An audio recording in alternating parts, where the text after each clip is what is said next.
Yo, dogs. I'm gonna freestyle this one instead of editing it all the time.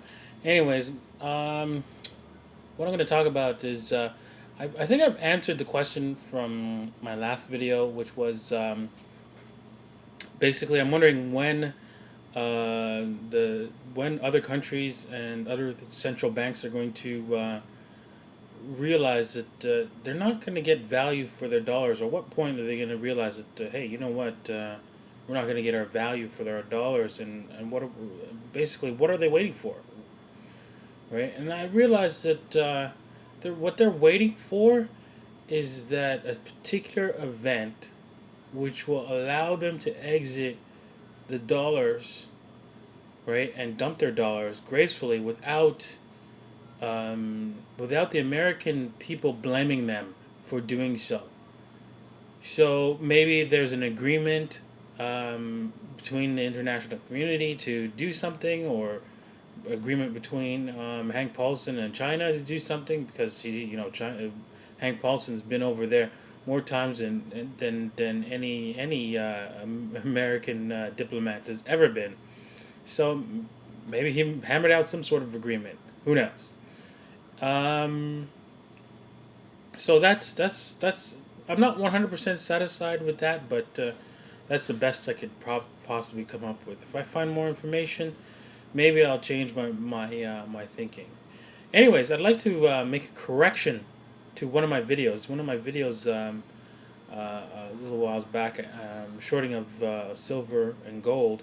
I made a mistake. Adrian Ash was one of the people that I was commenting about, and he was pointing out how gold open interest was down from January to now. So what I did was I checked the silver open interest, not the gold open interest, and it was actually down. And I'd like to explain that a little bit, and because even though I was wrong on that particular thing, the point is how gold and silver is manipulated. Most people think, okay, well, you know what? The banks sell shorts, and then they just keep holding on to the shorts and keep selling more shorts. Well, no, not really, because they do exit out of their shorts when leveraged holders sell their longs, so they can buy back those contracts when somebody goes and sells their long contracts and clear out their shorts. And that's what they've been doing. They've been really clearing out their short positions. And I can put up a link to exactly where the gold commitment of traders report is, and I'm going to place it in the more information, and what the open interest was. And now, if you look at those documents, right, they're a little confusing. I want to point out how to read them, because it took me a while to figure out how to read them. Basically, open interest is the total amount of shorts, commercial shorts, and speculation shorts, and what's it called? What's that called again?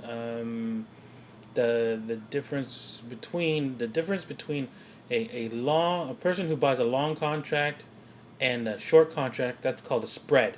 So basically, they bought both a long and a short, but they're at different. They mature at different times. So they're the for example, if they bought 1,500 shorts and they have 2,000 longs, 500 longs go in the long column, and 1,500 goes into the spread. That is called the spread, because their longs, their shorts offset their longs, but it still has to be counted as a contract. It's at the COMEX. So that's the total open interest. Now the open interest, when they go down, right? They go down because people are buying back their short contracts, or they've committed, they've fulfilled their short contracts. Basically, they've delivered to the COMEX the gold, and that contract is fulfilled, right? They don't count a long contract as an open interest contract. So that is my explanation of how the banks get out of their shorts. Basically, they just simply wait for they short everybody. They short the stocks. I mean, not stocks, the commodities, and then when they know who's on margin, so once there's a margin call, they can buy back those margin sellers to cover their shorts. So they got this thing locked, right? And now you're thinking, well, they're screwed because they keep doing this, but not really, because now they've exited out of their trades. They've cleared up their trades, so they're not going to be left holding the bag, right? They've reduced the price because of the fact that they were getting rid of people who were going buying on margin, and now those people who were wiped out on margin, they don't have any more money to go and buy more stocks. I keep saying stocks, but it's commodities. They don't have more money, no more money, to buy more commodities like gold and silver, and most people who don't know what they were holding, um, they just don't go back to it. Basically, they feel that they've been burnt. They've lost all their money in this transaction, and they don't want to do that again. So that's why it's going to take a little bit of time for gold to rise if there's no default.